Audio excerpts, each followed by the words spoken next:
तो लोग पूछते हैं कौन सा नाम जप करें। तो पहली बात है कि जो आपके गुरु ने नाम दिया है वो नाम जप करो। यदि आपने गुरु नहीं बनाया तो जो नाम आपको भगवान का प्रिय हो, गोपाल शास्त्र नाम में 1000 नाम है, विष्णु शास्त्र नाम में 1000 नाम है, रामकृष्ण हरि शिव, जो नाम आपको प्रिय हो नाम जप करो। वो आपको गुरु से मिला देगा, गुरु मंत्र दिलवा देंगे, वो आपको भगवत प्राप्ति का सब वही नाम करवा देगा। आप शुरू तो करो नाम जप करना। जिनको सौभाग्य से गुरु मिल गए हैं, अपने गुरु के द्वारा दिए हुए नाम पर आसक्त हो जाओ। और मन का एक स्वभाव है, ये बगल में कुछ लेके चलने का स्वभाव है, गुरु से हटकर कुछ लेके चलने का। ये स्तोत्र ले लें, ये नाम ले लें, ये इसका स्वभाव है। इसी स्वभाव को हटाना है। गुरु ने कहा राम तो राम, गुरु ने कहा राधा तो राधा जीवन, उसी से आप देख लेना सब कुछ प्राप्त हो जाएगा। नाम की बड़ी महिमा है। विभिन्न ग्रंथों में भगवान के विभिन्न नामों को गाया गया है। जो तुम्हें नाम प्रिय लगे या जो गुरुदेव ने दिया है। 38 शास्त्र नाम तो हमारे पास है। भाई जी महाराज से हनुमान प्रसाद पोद्दार जी कहते 38 शास्त्र नाम तो हमारे पास है, 38 सहस्त्र नाम। और भगवान के अनंत नाम हैं। सभी भगवान के नाम समान बलशाली हैं, पर विशेषता होती गुरु प्रदत्त नाम में।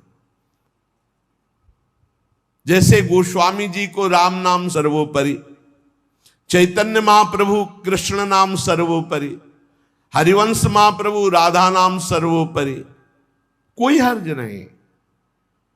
उसी एक परम तत्व के अनेकों नाम हैं। जिसको जो प्रिय लगे खूब पकड़ लो उस नाम को, जोर से बार बार उसे जपो। राधा राधा राधा राधा राधा। अब 2 घंटा जपा, इसके बाद दे दिया पूरे विश्व को, धन्य हो जाए हमारा विश्व, हो गया। क्योंकि आपका भजन उतना जाकर समाज को सुख पहुंचाएगा। इसलिए गुरु मुख से ही नाम जपना चाहिए।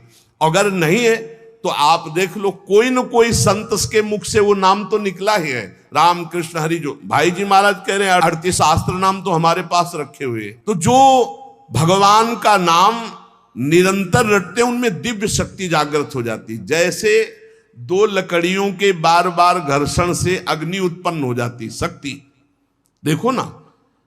2 पत्थरों को आप रगड़िए तो उनमें चिंगारी पैदा हो जाएगी। तो दिव्य चिदानंद में नाम जब हमारी जिह्वा पे रगड़ होती है तो उसमें ऐसी महान शक्ति जागृत होती। ज्ञान भक्ति वैराग्य विपत्ति दुख का नाश सब। देखो गोस्वामी जी सरल भाषा में कह रहे हैं, राम नाम मणिदीप धरि जीह देहरी द्वार, तुलसी भीतर बाहरहु जो चाहस उजियार। यदि हृदय में और जगत में भी लोक में मंगल चाहते हो तो अपनी जिह्वा रूपी देहरी पर, जो भीतर और बाहर दोनों को मंगल करेगी, नाम विराजमान कर लो। गोस्वामी जी को प्राण प्रिय है 2 अक्षर राम, ऐसे प्राण प्रिय है हमारा 2 अक्षर राधा। जिह्वा पे विराजमान कर लो, लोक परलोक सब मंगल को प्राप्त हो जाएगा। जो संसार में नाम जब कर रहे तो उनको ऐसा ज्ञान हो जाता है, जैसे गोस्वामी तुलसीदास जी कहते हैं, मैं तो ही अब जान्यो संसार, बांध न सकै मोहि हरि के बल, प्रगट कपट आगार। मैं तो ही अब जान्यो संसार, ए संसार मैं जान गया तुझे।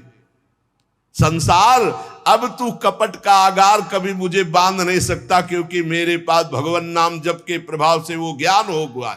वो ज्ञान हो गया कि अब तो मुझे नहीं बांध सकता। सर्वत्र भगवत दर्शन, तीसरी बात आई। पहला आया अपने इष्ट के अनन्य, दूसरा कैसे हो तो बोले निरंतर नाम जप करो, और तीसरा सर्वत्र भगवत दर्शन। ये सर्वोत्तम बात है। चाहे वो चांडाल हो, पशु हो, पक्षी हो, जड़ हो, चैतन्य हो, जहां तुम्हारी दृष्टि पड़े तो उसमें देखने की कोशिश करो, इसमें भगवान श्री हरि विराजमान है। सकल जग हरि को रूप निहार, हरि को रूप निहार। हरि बिनु विश्व कतहु को नहीं, ये मिथ्या भ्रम संसार। सकल जग हरि को रूप निहार। जैसे दूर से पड़ी हुई रस्सी सांप दिखाई देती है, न सांप पहले था ना बाद में रहेगा, बीच में भास रहा है, और बीच में है रस्सी, भास रहा है सांप। ऐसे ही ये संसार पहले नहीं था, बाद में भी नहीं रहेगा, बीच में भास रहा है, और है श्री कृष्ण, है प्रभु, और भास रहा है संसार। तो सकल जग हरि को रूप निहार। हरि बिनु विश्व कतहु कोऊ नहीं, ये मिथ्या भ्रम संसार। ये झूठा भ्रम हो गया, ये स्त्री है, पुरुष है, जड़ है, चैतन्य एकमात्र भगवान बना हुआ है। अलख निरंजन, जो हम देख नहीं सकते, अलख लख नहीं सकते, वो अलख। और निरंजन जो त्रिगुणातीत मायातीत है, वो साक्षात सामने बैठा हुआ है। अलख निरंजन सब जग व्यापक, सब जग को आधार। सकल जग हरि को रूप निहार। अब गूढ़ बात, नहीं आधार नहीं को हरिमा।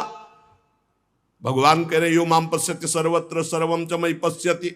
जो सब में मुझको देखता है और मुझ में सबको देखता है, वो मेरे नेत्रों से कभी ओझल नहीं होगा, मैं उसके नेत्रों से कभी ओझल नहीं होगा। और एक श्लोक आता है कि मैं किसी में प्रवेश नहीं हूं, कोई मेरे में प्रवेश नहीं। वही यहां कह रहे हैं, नहीं आधार नहीं को हरि महा। अब क्या मतलब है इसका? बोले इसका मतलब है जैसे कहा जाए बर्फ में पानी नहीं है और पानी में बर्फ नहीं है, बात कैसी रहेगी? क्योंकि बर्फ ही पानी है, पानी ही बर्फ है, भेद ही नहीं है। तो कहा जाए बर्फ में पानी प्रवेश नहीं कर सकता और पानी में बर्फ प्रवेश नहीं कर सकती, उसकी अलग सत्ता नहीं। बर्फ ही पानी बनी हुई है, पानी ही बर्फ है, कोई अंतर नहीं। तो कह रहे कि नहीं आधार। बोले कैसी बात कर रहे हो? बोले इसलिए कह रहा हूं कि वही है, दूसरा कोई है नहीं। प्रभु किसी में प्रवेश नहीं करते क्योंकि प्रभु ही है पहले से, तो किसी में प्रवेश करे? और कोई प्रभु में प्रवेश नहीं कर सकता क्योंकि कोई है ही नहीं, प्रभु ही है। यह रहस्य रघुनाथ कर बेगी न जाने कोई, और जो जाने रघुपति कृपा तो सपने मोह न हो। स्वयं हरि जगत बने हुए हैं, सब कुछ ये हरि बैठे हैं। बस ये नेत्रों का हमारा दोष हट जाए, चश्मा बदल जाए, केवल हरि है। सिय राम मैं सब जग जानी, मानी नहीं, जानी, जान के, देख के। अति समीप अति दूर अनोखे, जग मा जग के पार। अति समीप, भगवान कितने समीप है? आपके समीप इतने कि उनसे ज्यादा कोई समीप नहीं है, बहुत नजदीक है। बहिरंतस्य भूतानाम अचरम चरमेव च सूक्ष्मात् तद विज्ञेयम दूरस्थम चान्तिके च तत्। इतने नजदीक है कि अपने आप से भी नजदीक हरि है, अपने आप से भी। आप अभी अपने को शरीर मान रहे हैं या मन मान रहे हैं या स्वभाव मान रहे हैं, स्थूल सूक्ष्म कारण तीनों से नजदीक भगवान है। अति समीप, और इतने दूर हैं कि जन्म जन्म लग जाएंगे खोजते हुए, मिलना बहुत कठिन है। क्यों? क्योंकि बाहर खोजने से नहीं मिलेंगे, अंदर डूबने से मिलते हैं। अंदर जो लौट कर डूब गया वो पा गया हीरा, और जो बाहर चाबी घर में खो गए हैं और बाहर जंगल में पूरा जीवन ढूंढो, मिलेंगे क्या? घर में लौटो तो सर्वात्मना न विसृजेत बहिरिंद्रियाणि अंतश्चर। अंतर में आओ, बहिर्मुख बात छोड़ो, अंतर्मुख हो करके एक चरण दास चित्त मनंतई से अकेले अंदर घुसो। कुछ लेके नहीं जाओगे, प्रेम गलियत साकरी, जितने संबंध सब ये बोझा है, नहीं ले जाओगे अंदर। अंतर्मुख अकेले होकर असंगो हम, और फिर ढूंढो तो मिल जाएगा, वही मिल जाएगा। और जब वो मिलेगा तो ढूंढने वाला नहीं रहेगा, केवल वही वो है, ये रहस्य जानत तुम्हें तुम्हें हो जाई। अति समीप अति दूर अनोखे, जग महा जगते पार, जग महा जगते पार। अति समीप अति दूर, जो अनुभव करना चाहो, हमारे प्रभु की यही मानता है। इस खंभे में है तो यही मिलेंगे आपको, और हृदय में है तो यही हृदय में मिलेंगे, और बद्री नारायण में मिलेंगे तो बद्री नारायण में ही मिलेंगे। जहां जैसी भावना करोगे वैसे ही भगवान मिलेंगे, और सर्वत्र है तो सर्वत्र फिर यहां भी है। पय घृत, कैसे भगवान समाये हुए हैं, जैसे दूध में घी। पय घृत, अब दूध में पूड़ी बनाओ नहीं बन पाएगी, अब प्रक्रिया है, दूध को दही जमाओ, दही का मंथन करो, मक्खन निकालो, मक्खन को सिराओ, घी आ गया। ऐसे ही गुरु प्रदत्त साधना के बिना यह दृष्टि नहीं प्राप्त हो सकती, सर्वत्र श्री भगवान है। भगवान कैसे समाये हुए? पय घृत, दूध में घी के समान। पावक काष्ठ, जैसे अग्नि और लकड़ी, लकड़ी में कहीं अग्नि है लेकिन घर्षण करो, अरण्य मंथन उसी को तो कहते हैं, लकड़ी के घर्षण से अग्नि पैदा हो जाती। बोले बीज महा तरु, जैसे बीज में वृक्ष समाया हुआ है। फल पल्लव डार, जैसे एक छोटे से बीज में पूरा वृक्ष है, उसकी डाल भी है, उसका पत्ता भी है, उसका फल भी है, लेकिन उसको जब आप भूमि पर प्रक्रिया से गाड़े, बीज अंकुरित हो, तब आपको यह अनुभव में आएगा।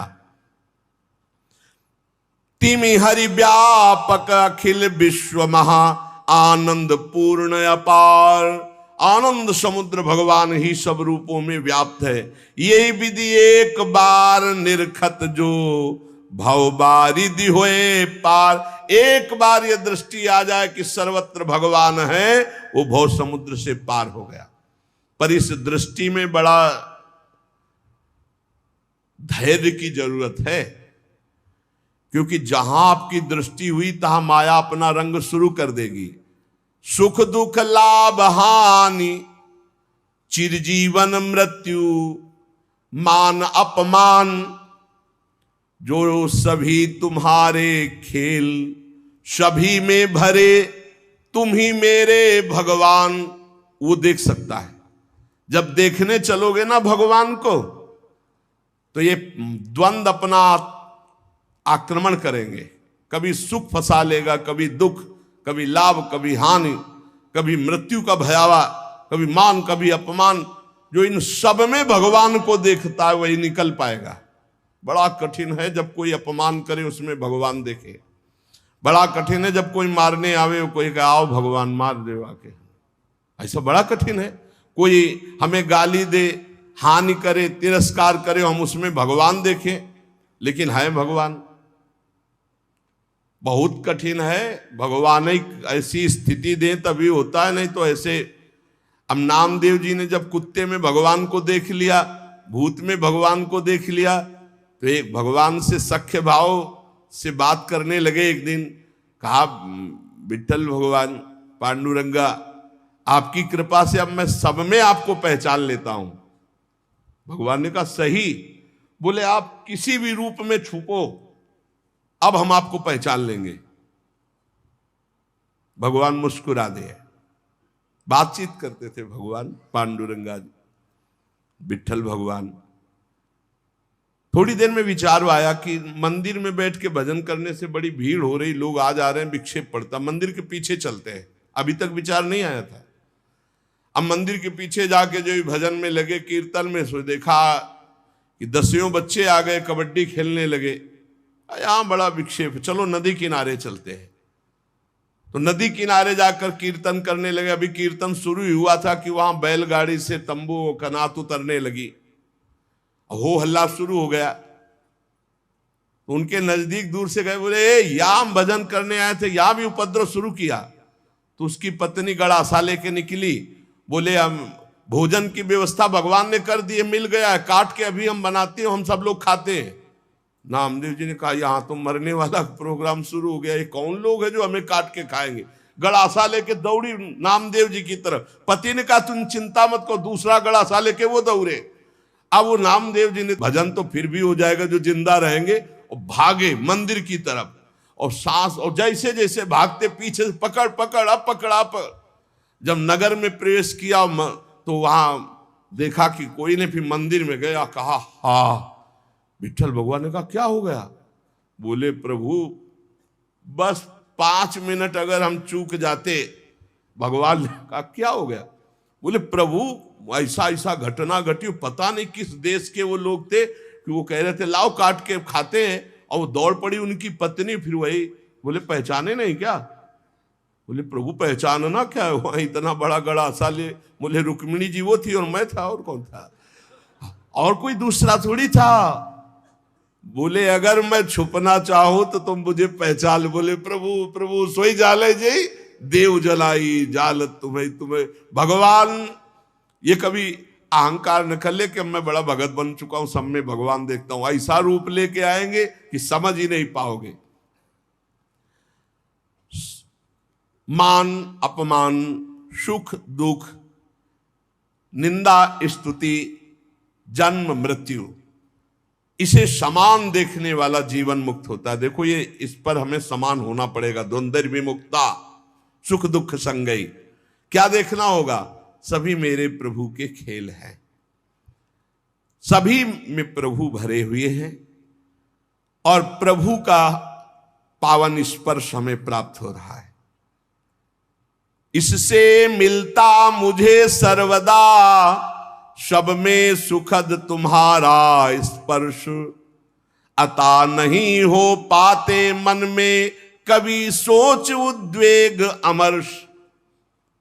चाहे जैसी परिस्थिति हो, बहुत आनंद रहता है यदि भगवत भाव में रहोगे। जगत भाव में तो कैसे भी रहो दुख ही दुख है, भगवत भाव में बहुत आनंद। बोले जब कोई पीटता है, अपमान करता है, तो मुझे ये दिखाई देता है मेरे हरि है स्पर्श कर रहे हैं, आपके महान पावन स्पर्श का ये प्रेम। जब हम सर्वत्र भगवान देखते थे, दुख नाम की चीज और भगवान का वास्तविक स्पर्श प्राप्त होता है। कभी अनुभव करना, अगर अपमान हो और उस समय आप भगवत भाव में हो, तो अपमान भी आपको और भाव वृद्धि करके रुलाने वाला बन जाएगा, प्रभु के प्रेम में रुलाने वाला। किसी अवस्था में भी होती नहीं अशांति, नहीं उर्दाह, हंसमुख सदा दिखता प्रभु का, नित्य नवीन पूर्ण उत्साह। दृढ़ विश्वास हो जाता है, इसलिए अशांति नहीं होती। एक दिन एक सन्यासी संत विचरण कर रहे थे, तो कुछ उद्दंड लोगों ने सोचा कि कुछ अर्थ होगा, पर उनको ये पता नहीं था कि ये सन्यास के नियम से जो चलते हैं उनके पास अर्थ नहीं होता। वो कभी धन का स्पर्श नहीं करते, नहीं, जो सन्यास धन का स्पर्श नहीं, काठ की स्त्री का भी स्पर्श नहीं। बड़ा नियम, सन्यास धर्म का मतलब ही होता साक्षात नारायण स्वरूप। अब उन्होंने उनके झोला देखा तो उसमें वही गीता आदि शास्त्र, और तो कुछ निकला नहीं, तो बड़ी गुस्सा लगी, ईंट से उनका सर फोड़ दिया, खून खून ऐसे, और वो फोड़ के। ऐसे बड़े निर्दयी लोग होते हैं। वहीं से एक डॉक्टर गाड़ी से निकले, देखा एक संत जो है घायल पड़े हैं, उठाया ले गए अपने अस्पताल में, टाका लगाया, दवाई और गर्म दूध पिला रहे थे। तो जो राज कर्मचारी पुलिस को भी सूचना की उन्होंने, तो पुलिस भी साथ वहां आई और कहा, डॉक्टर ने पूछा महाराज जी आप बता सकते हैं कि किसने आपका सर फोड़ा? बोले बता सकता हूं, पक्का मुझे याद है आपने। और वो तो बोले महाराज आप कैसी बात करते हो, हम तो पुलिस कर्मचारी का इनकी बात मत मानना, इस समय इनका दिमाग सही नहीं। बोले नहीं, मैं बहुत दिमाग सही बोल रहा हूं, तुम्ही ने मारा और तुम ही दूध पिला रहे हो, तुम्हारे सिवा और किसी ने नहीं किया। अब वो तो घबरा गए, बोले महाराज आप हमें फंसा क्यों रहे हो? बोले नहीं नहीं, तुम हमें नहीं फंसा सकते, तुम ही ले मारा। जब फिर वो डॉक्टर के ऊपर पुलिस वालों ने कहा महात्मा सही बोल रहे हैं, तो उन्होंने पुलिस वालों से कहा कि आप समझो मेरे भगवान ने वो रूप रखकर मुझे मारा और इस रूप में भगवान ही मुझे बचाए, तो भगवान ही तो है ना। तब डॉक्टर बचे, नहीं तो सिद्ध पुरुष अपनी भावना में बोल रहे, बेचारा फंस जाता। आप ही पीटने वाले हो और आप ही दूध पिलाने वाले हो, इसमें कोई अंतर। इसलिए किसी भी तरह उनके हृदय में अशांति या जलन नहीं होती। चाहे वो राम उपासक हो, शिव उपासक हो, कृष्ण उपासक हो, जगदम्बा उपासक, अपने इष्ट को सर्वोपरि मानना और किसी के भी इष्ट की निंदा न करना और उसको नीचा ना दिखाना, अपने लिए अपने इष्ट को सर्वोपरि मानना, ये भावना इतनी जोर की होनी चाहिए कि अपने इष्ट के सिवा और कुछ रह ही न जाए पूरी सृष्टि में। उत्तम के बस असमन माही, सपने हूं आन पुरुष जग नाही। एक बार गोस्वामी तुलसीदास जी वृंदावन आए, प्रातःकालीन वेला अपनी नित्य दिनचर्या करके निकले दर्शन करने के लिए। तो श्रृंगार में जिन ठाकुरों के दर्शन किए तो सब में मुरली, मोर मुकुट, ललित त्रिभंगी, पार्श्व में श्री राधा किशोरी। प्रणाम किया, कहा कहा कहूं छवि आज की, भले बने हो नाथ। नाथ आप ही हो, मुझे पता है बहुत सुंदर हो, प्रियाजू के साथ विराजमान हो, पर महाराज मेरे मन में पूर्ति नहीं हो रही, दर्शन की पूर्ति नहीं हो रही। जो प्यास है वो मेरी तृप्ति नहीं हो रही। मैं देख रहा हूं सांवले सलोने आप मेरे ही प्रभु हो, गोरी प्रियाजू आप मेरे ही हो, मुझे कोई संशय नहीं है, पर ये रूप हमारी तृप्ति का कारण नहीं। देख लो इष्ट निष्ठा, जबकि जड़ चैतन्य को सबका बोध है, गोस्वामी जी को। प्रभु जब मैं आपके कर कमल में मुरली देखता हूं और मयूर पिच्छ मस्तक पर देखता हूं और सीधे खड़े होने की जगह 3 जगह से टेढ़े ललित त्रिभंगी देखता हूं, बड़ा सुंदर रूप है, मुझे तृप्ति नहीं। तुलसी मस्तक तब नवे जब धनुष बाण हो हाथ, साष्टांग दंडवत तो तब करूंगा जब ये मुरली की जगह सारंग धनुष हो और टेढ़े की जगह सीधे हो जाओ और राज मुकुट चक्रवर्ती सम्राट का धारण किए हुए। प्रभु मैं जानता हूं भले बने हो नाथ, मेरे ही नाथ हो, कोई अंतर नहीं, पर मैं साष्टांग दंडवत तभी करूंगा। जिस मंदिर में जाते हैं वहीं प्रिया प्रीतम, तो वृंदावन है, यहाँ तो ढाक पात सब जगह राधा राधा राधा राधा, कृष्ण कृष्ण, ये तो प्रिया प्रीतम का महल है। तुलसीदास जी महाराज बड़ी एकाग्रता से विनय अंदर से किए। फिर जब देखा एक क्षण में वही भगवान, मुरली अंतर ध्यान हो गई, हाथ सीधे हो गए उसी छवि में, और सारंग धनुष, राज मुकुट और प्रियाजू सियाजू। मुरली मुकुट दुराय के नाथ भय रघुनाथ, तत्काल सियाराम को साष्टांग दंडवत के जय जय प्रभु जय। इतने बड़े महापुरुष ने यह सिद्धांत स्थापित किया, यद्यपि प्रभु आप ही हो, कहा कहूं छवि आज की, भले बने हो नाथ, पर तुलसी मस्तक तब नवे जब धनुष बाण हो हाथ। ऐसे अपने इष्ट देव की निष्ठा होनी चाहिए। आप ही हो प्रभु, लेकिन नाथ हमारे हृदय को तृप्ति जब होगी जब हमारे रघुनाथ जी के रूप में आप दर्शन दो। ऐसे ही अपने एक प्रसंग आता है रसिक अनन्य माल में, हरिदास जी, उनका नाम शायद हरिदास तुलाधार नाम था, जो जगन्नाथ जी के संतों के दर्शन के लिए यात्रा कर रहे थे, तो रास्ते में देखा एक गाय पर आक्रमण किया सिंह ने। रसिकानंद माल में चरित्र है। उन्होंने तत्काल संकल्प किया, मन वचन कर्म से यदि मैं भगवान का भक्त हूं तो मैं अपने सामने एक गौ हिंसा नहीं देख सकता। तो उन्होंने सिंह को कहा कि प्रार्थना है रुक जाइए आप। भजन के प्रताप से सिंह रुक गया। भजन का बहुत बड़ा बल होता है। और कहा मुझे खा लीजिए, लेकिन गाय को नहीं खाने देंगे हम, आप कृपा करो, मैं ये नहीं कहता कि आप अपना पेट ना भरो, मांसाई से पेट भरो, लेकिन मुझे खा लो। सिंह ऐसी दृष्टि से मानो देखा, उनके हृदय में आया कि अच्छा मैं बूढ़ा हूं, तुम्हारा पेट नहीं भरेगा, तो मेरे जवान लड़का, बस मुझे कुछ समय दीजिए, मैं लौट के जाता हूं, अपने पुत्र को साथ लेके आता हूं, वो हष्ट पुष्ट जवान है और मैं, दोनों को खा लेना, गाय मत खाओ।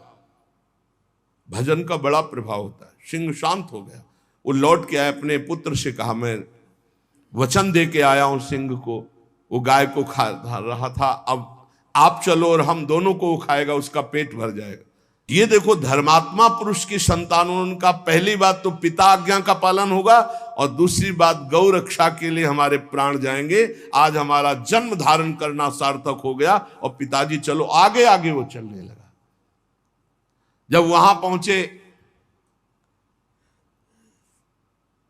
प्रार्थना की, बिल्कुल वैसे सिंह बैठा था, गाय जा चुकी थी, प्रार्थना की मुझे खा लो और मेरे बेटे को खा लो। बड़ी जोर से गुर्राया सिंह, दहाड़ा, आंख मूंद के बैठ गए। थोड़ी देर देखा कि आक्रमण ही नहीं हुआ, तो जब देखा तो शंख चक्र पद्म गदा धारण की हुई भगवान नारायण, तो उनका अच्छा परीक्षा ली जा रही थी। प्रणाम किया और कहा प्रभु आप, और उदास हो गए। तो उनका तुम प्रसन्न होते हुए भी उदास कैसे हो गए? बोले प्रभु मेरे नेत्रों को बान पड़ गई है, निकस कुंज ठाढ़े भये, हरिवंश महाप्रभु के शिष्य थे, निकस कुंज ठाढ़े भये भुजा परस्पर अंश, श्री राधा वल्लभ मुख कमल निरख नयन हरिवंश। मैं जानता हूं मेरे ही प्रभु पर मुझे प्रसन्नता नहीं, अगर मुझे प्रभु प्रसन्नता देना चाहते हो तो उसे, वहां तत्काल जो शंख चक्र गदा पद्म धारण की हुई भगवान नारायण थे, अंतर ध्यान हो गए, वही तत्व है ना, तत्काल प्रिया प्रीतम के रूप में नेत्र शिर आ गए। एक प्रसंग आता है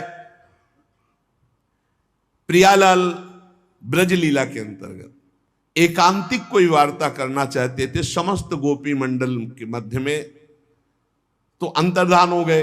पूज्य भाई जी से हनुमान प्रसाद पोद्दार जी ने लिखा है। अब सांकेतिक कुंज में जाकर लालजू विराजमान हो गए, प्रियाजू दूसरे मार्ग से उधर चली और गोपीजन दूसरे मार्ग से। गोपीजन वहां शीघ्र पहुंच गई और देखा लालजू ने कि गोपियां आ गई, अब क्या करे, तो दो भुजा बढ़ा ली। भाई जी ने लिखा ब्रज लीला के अंतर्गत, वही श्याम सुंदर है, पर दो भुजा बढ़ने का नजदीक गए, बस नेत्रों से प्रणाम किया और कहा हे भगवान नारायण हम पर कृपा करो, हमारे प्रीतम श्याम सुंदर मिल जाए, और आगे बढ़ गई। दो भुजा बढ़ा लेने से कोई प्रियता नहीं किसी गोपी के हृदय में, पर जब लाडली जो उस कुंज में प्रवेश किए तो महाराज कोशिश करते रहे कि दो भुजा रख ले, लेकिन अंतर्धान महामाधुर्य रस प्रवाहिनी श्री स्वामिनी जी की दृष्टि, बस मुरली मनोहर द्विभुज। तो यहां अनन्यता, उपासक में जितनी अनन्यता आ जाएगी उतने इष्ट देव की समीपता का उसे अनुभव होने लगेगा।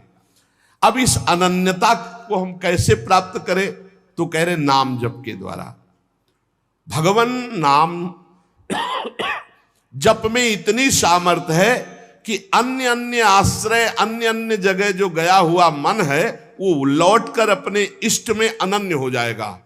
दुख मरण दारुण में भी तुम मधुर दिखाते मोहन रूप, होता सब विस्मरण एक बच रहता चिन्मय मोद अनूप। जिसकी दृष्टि में भगवान रहते हैं उसको कभी दुख नहीं होता, वो हर स्थिति में अपने भगवान को देखता रहता है।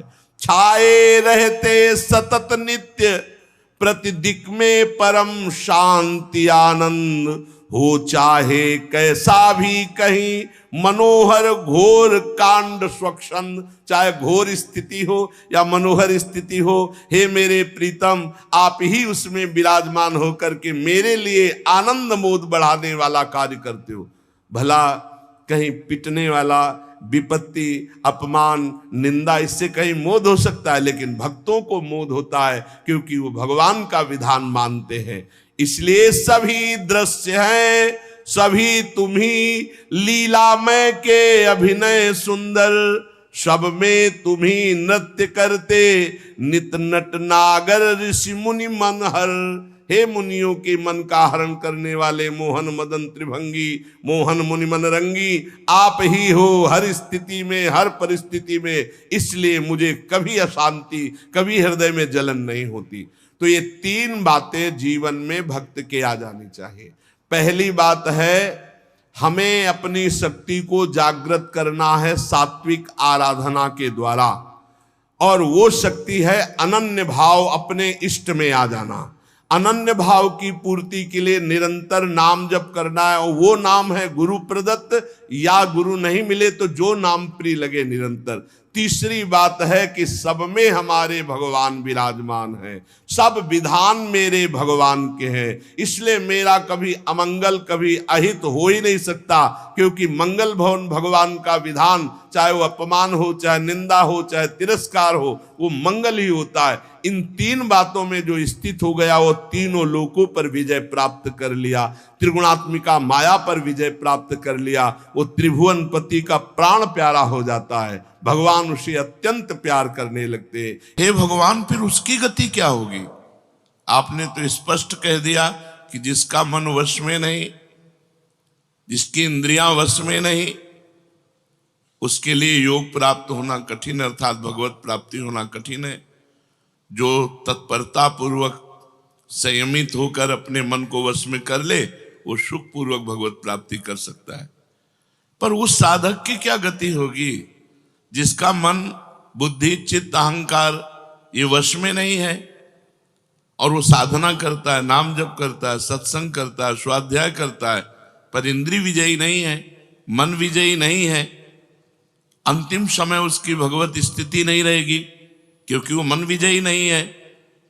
विषयाशक्ति है, असावधानी है, अंतकाल में मन परमात्मा में नहीं लगा, विचलित हो गया, साधन से हट गया, परमात्मा की प्राप्ति नहीं हुई।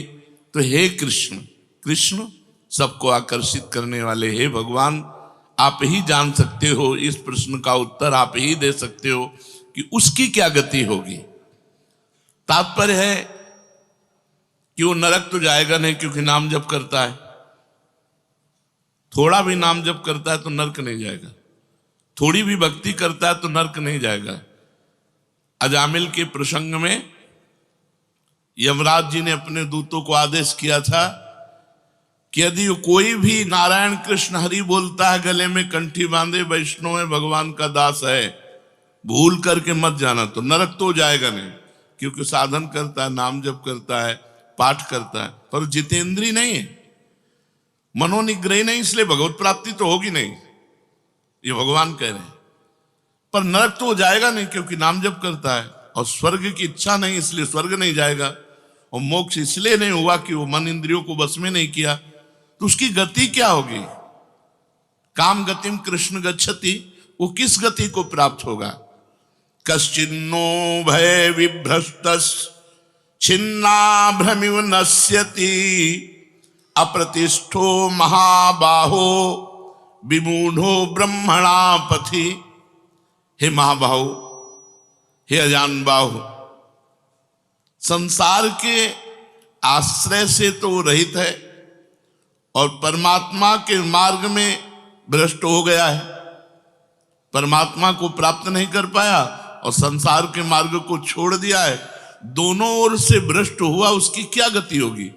कहीं वो किसी बादलों की तरह छिन्न भिन्न नष्ट तो नहीं हो जाएगा? दोनों ओर से भ्रष्ट हुआ, अर्थात संसार मिला नहीं, परमार्थ में भगवान मिले नहीं, तो उसका समय जो परमार्थ में गया, जो भजन साधन में गया, वो सब बेकार हो गया, क्योंकि आपकी तो प्राप्ति हुई नहीं। एतन्मे संशयम कृष्ण छेतुर्मर्हस्य शेषतः त्वदन्या संशयस्यास्य छेता नाहुपपद्यते। हे कृष्ण, मेरे इस संदेह को सर्वथा छेदन करने के लिए आप ही समर्थ हैं, क्योंकि किसकी क्या गति होगी इसका निर्णय तो सिर्फ भगवान कर सकते हैं। इस संशय का छेदन करने के लिए आपके सिवाय इस सृष्टि में दूसरा कोई नहीं हो सकता, इसलिए आप का गति कृष्ण, उसकी क्या गति होगी? भगवान बोल रहे हैं बहुत सुंदर बोल रहे। पार्थ नैवेह नामुत्र विनाशस्तस्य विद्यते, नहि कल्याण कृत कश्चित् दुर्गतिम तात गच्छति। पहली बात है कि उसकी दुर्गति नहीं होगी, ये तो बस पक्की मान लो। वो नरक नहीं जाएगा, वो स्वर्ग नहीं जाएगा, मोक्ष नहीं होगा, लेकिन उनकी दुर्गति भी नहीं होगी। ऐसा नहीं है कि वो दुर्गति को प्राप्त हो जाए। जिसको अंत काल में भगवान का स्मरण नहीं होता, उसका कहीं पतन तो नहीं हो जाता, अर्जुन का पूछना था। इस बात को लेकर के बहुत व्याकुलता थी कि बेचारा साधन कर रहा है, इंद्रियां बस में नहीं, मन में बस में नहीं, तो अंत समय भगवान का स्मरण नहीं होगा तो उसकी दुर्गति हो जाएगी। तो भगवान कह रहे पार्थ नैवेह नामुत्र विनाशस्तस्य विद्यते। हे पृथानंदन, सच्चे हृदय से जुड़ा था। भगवान जुड़ना देखते, रहत न प्रभु चित चूक किए की, करत सुरत सह बार ही की। भगवान उसकी क्रियाओं को नहीं देखते, उसके चित्त को देखा, हृदय की बात देखी।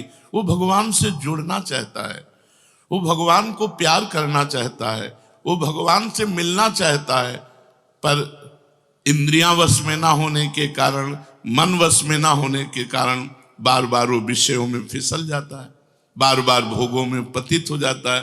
तो भगवान उसका पतित होना नहीं देखते, भगवान उसका चित्त से जुड़ना देखते हैं। रहत न प्रभु चित्त चूक किए की, करत सुरत सहबार हिए की। हृदय की बात देखते, सच्चे हृदय से भगवान में जुड़ना चाहता था। अब उसका पतन नहीं हो सकता, मरने के बाद भी पतन नहीं हो सकता। जितनी उसकी स्थिति भजन में बन गई है, उसके नीचे वो गिर ही नहीं सकता। बहुत बढ़िया बात है। हमारा अगर 100 नाम जप हो गया है तो 101 से चलेगा अगले जन्म में, 99 से नहीं चलेगा। जिसकी जितनी भजन में स्थिति हो गई है, उससे वो नीचे वो नहीं गिर सकता। देखो, पहली बात तो दुर्गति हो नहीं सकती, नरक जाना नहीं है, स्वर्ग जाना नहीं है, दुर्गति होनी नहीं है। आगे भगवान बताएंगे उसकी गति क्या होगी। उसकी साधना जितनी है वो कभी नष्ट नहीं हो सकती। चाहे जितना बड़ा पाप बन जाए, उस पाप का उसे दंड भोगना पड़ेगा, लेकिन उसकी साधना नष्ट नहीं होगी। ये इस मार्ग का बहुत बड़ा सपोर्ट है कि मानो हम दिन भर भजन किया, हमसे शाम के गलती हो गई तो बोले दिन भर का भजन नष्ट हो गया। नहीं, आपका भजन दिन भर का वो है, और जो आपकी गलती हुई वो अलग है। गलती का आपको प्रायश्चित या दंड भोगना पड़ेगा, और भजन आपका सुरक्षित है। वो नीचे नहीं गिरेगा, उसकी साधन सामग्री नष्ट नहीं होगी। ये बहुत हृदय को शीतलता पहुंच। हमने जो नाम जप किया वो हमारा सुरक्षित है, नाम जप वो कभी नष्ट नहीं होगा।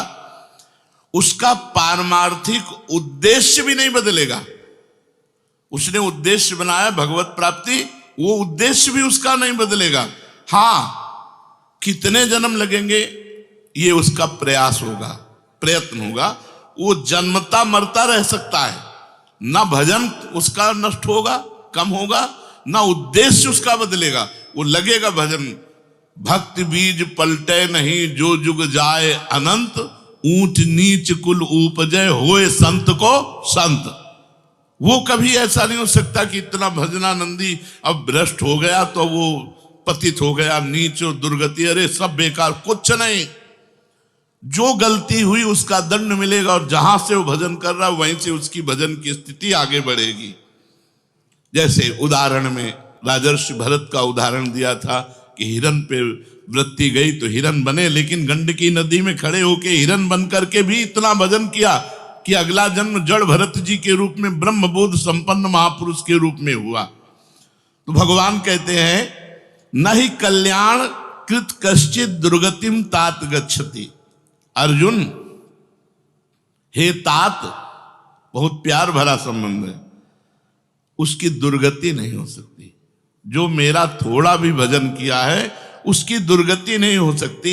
साधक के लिए बहुत ही पॉइंट के आश्वासन की बात कह रहे कि थोड़ा भी भजन किया तो उसकी दुर्गति नहीं हो सकती, और अगले जन्म में परमात्मा प्राप्ति की लालसा इतनी प्रबल होगी कि वो इंद्रियों मन को वश में कर लेगा। इस जन्म में जो चूक हुई वो अगले जन्म में सुधार लेगा। उसकी दुर्गति नहीं होने का तात्पर्य है कि जो मनुष्य कल्याणकारी कार्य में लगा हुआ है, जिसके लिए मनुष्य शरीर मिला है, वो कार्य कर रहा है, भजन कर रहा है, सत्संग कर रहा है, स्वाध्याय कर रहा है, ठाकुर सेवा कर रहा है, वो अपने असली कार्य में लगा हुआ है, पर उसका मन चलायमान है, उसकी इंद्रियां चलायमान, तो उसकी दुर्गति नहीं होगी। कारण कि उसका ध्येय चिन्मय तत्व भगवान में है, इसलिए उसका पतन नहीं हो सकता। मैं उसकी रक्षा करता हूं, तो उसकी दुर्गति कैसे हो सकती है? क्योंकि उसने थोड़ा भी सही मेरा भजन किया है। मेरी दृष्टि सर्वभूत हिते रता है, सब पर मोरी बराबर दाया, सब मम प्रिय सब मम उपजाए। मैं सबको प्यार करता हूं। फिर जो मनुष्य मेरी तरफ चल पड़ा, अपना किसी तरह से कल्याण परम हित मानकर मेरी तरफ चल पड़ा, तो मैं उसे सबसे ज्यादा प्यार करता हूं। फिर मैं जिसे प्यार करता हूं उसकी दुर्गति कैसे हो सकती है? प्यार तो सबको करता हूं, लेकिन जो अपना मान करके मेरी तरफ चल पड़ा, मेरा भजन करने लगा, उसकी दुर्गति कैसे हो सकती है? मेरा वो समझे न समझे, उससे वास्तविक संबंध तो है ही। ममई वांसो जीव लोके जीव भूता सनातना। वो भले भगवान से संबंध ठीक नहीं लगा पा रहा, लेकिन भगवान तो जान रहे मेरा संबंधी है, मेरा अंश है। ये संसार के साथ उसका वास्तविक संबंध नहीं है। उसने मेरे साथ इस वास्तविक संबंध को, असली लक्ष्य को उसने स्वीकार किया कि अब इस जन्म में भगवान को प्राप्त करना चाहता हूं, तो चाहे जितना बड़ा गलती पड़ गई हो, अपराध पड़ गया हो, उससे दुर्गति उसकी नहीं हो सकती। भगवान कह रहे उसका किया हुआ साधन नष्ट नहीं हो सकता। हां, वो देखने में मोहित सा लगेगा कि भ्रष्ट हो गया, अब तो कोई भजन साधन नहीं, अब तो भ्रष्ट सा हो गया है, साधन छूटा दिखाई देगा। परंतु ऐसी परिस्थिति में भी मैं उसका साथ नहीं छोड़ता। उसने मेरा भजन छोड़ दिया, मेरा साधन छोड़ दिया, लेकिन मैं उसका, जैसे एक सत्संग में दृष्टांत में देते थे कि जगन्नाथ जी की सेवा में श्रीअंग पार्षद रहते थे, तो उनमें से एक पार्षद वैश्या संसर्ग करने लगे कुसंग के कारण। तो जब सब पार्षदों को पता चला तो उन्होंने बुलाया और कहा, देखो तुम परम पावन श्री जगन्नाथ जी के अंग सेवी हो, या जगन्नाथ जी की सेवा छोड़ो वैश्या का संग करो, या वैश्या संग छोड़ो जगन्नाथ जी का अंग संग करो। तो भगवान की माया से मोहित हुए, साधन से गिरे हुए होने के कारण उन्होंने जगन्नाथ जी का अंग संग छोड़ दिया और वैश्या का अंग संग स्वीकार किया। आश्चर्य की बात कि जब उनका शरीर पूरा हुआ, वैश्यागामी जो अंग संग सेवी थे, तो जब शरीर पूरा हुआ तो जगन्नाथ जी ने स्वप्न में अपने पार्षदों को आदेश किया कि उसकी अंत्येष्टि क्रिया हमारे पार्षदों जैसी की जाए। तो उनका प्रभु स्वप्न में ही कहा कि प्रभु उन्होंने तो आपको छोड़कर वैश्या को स्वीकार कर लिया था।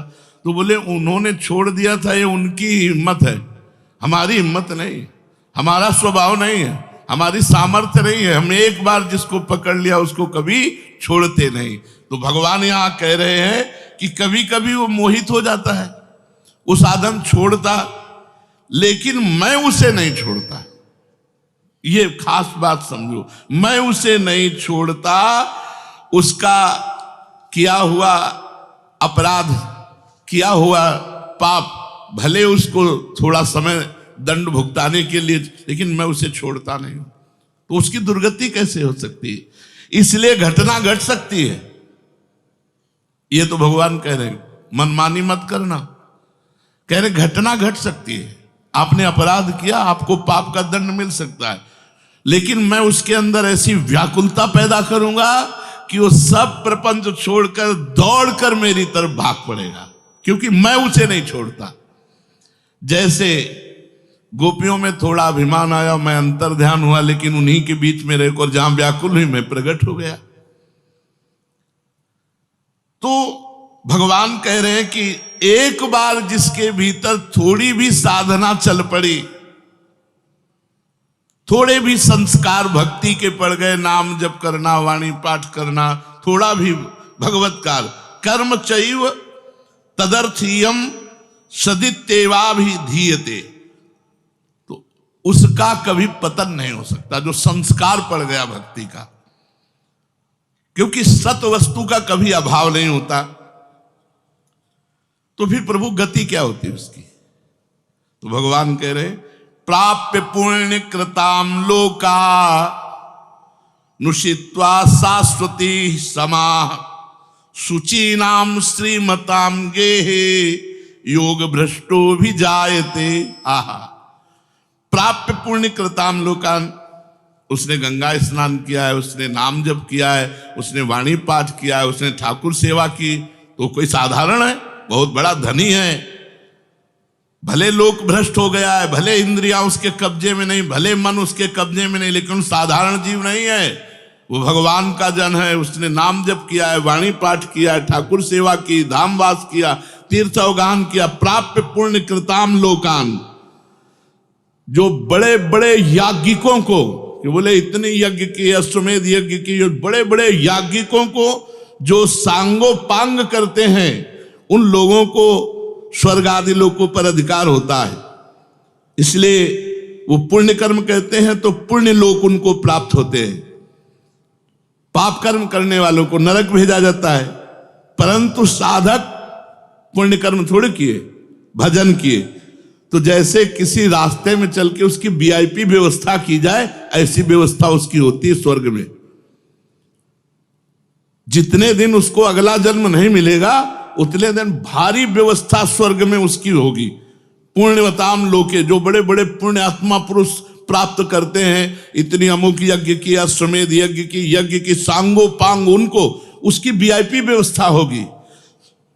प्राप्य पुण्य कृताम लोका नुषित्वा शाश्वती समाहा, उसको शुभ कर्म का परिश्रम, बड़े बड़े परिश्रम करके जो स्वर्ग आदि के भोग प्राप्त करते हैं, उसे न प्रार्थना करनी पड़ी है, न शुभ कर्म करना पड़ा है, न यज्ञ आदि कर्मों का सांगोपांग अनुष्ठान करना पड़ा है, उसकी ना स्वर्ग की चाह है, तो उसकी व्यवस्था होगी।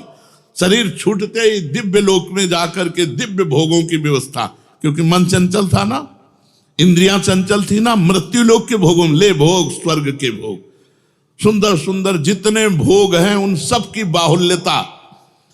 वहां भोगों की जो वासना बनी थी उसके अनुसार भोग, मान लो स्त्री की तो एक से एक अप्सरा, दुनिया का सब वैभव स्वर्ग में विराजमान है, त्रिभुवन में खूब भोगने के लिए सब एकत्रित कर दे, क्योंकि भजनानंदी कोई साधारण थोड़ी है, उसकी वीआईपी व्यवस्था हुई। अब अंत समय से साधन में विचलित मना हो जाने के कारण जो बड़े बड़े परिश्रमों से, पुण्यों से प्राप्त होता है, वो ऐसे स्वाभाविक रूप से रास्ते में प्राप्त हो रहा है। ये उसकी गति नहीं है, ये अयाचिक वृत्ति से उसकी वीआईपी व्यवस्था है कि अब ले जा रहे हैं तो रास्ते में ऐसे थोड़ी कि कोड़ा मारते, पानी भी नहीं पिया रहे, धूप में ले जा, नहीं, सीधे उसको आनंद पूर्वक स्वर्ग आदि लोकों की दिव्य भोग वृत्तियां, जिन भोगों के लिए वो विचलित रहा है मनुष्य साधना करते समय, वो सारे भोग उसको वहां प्राप्त होंगे। वहां रहने पर इतना भोग दिलाया जाता है कि उसकी अरुचि हो जाती है स्वर्ग के भोगों से। मर्तलोक में आके दोबारा फंसेगा क्या?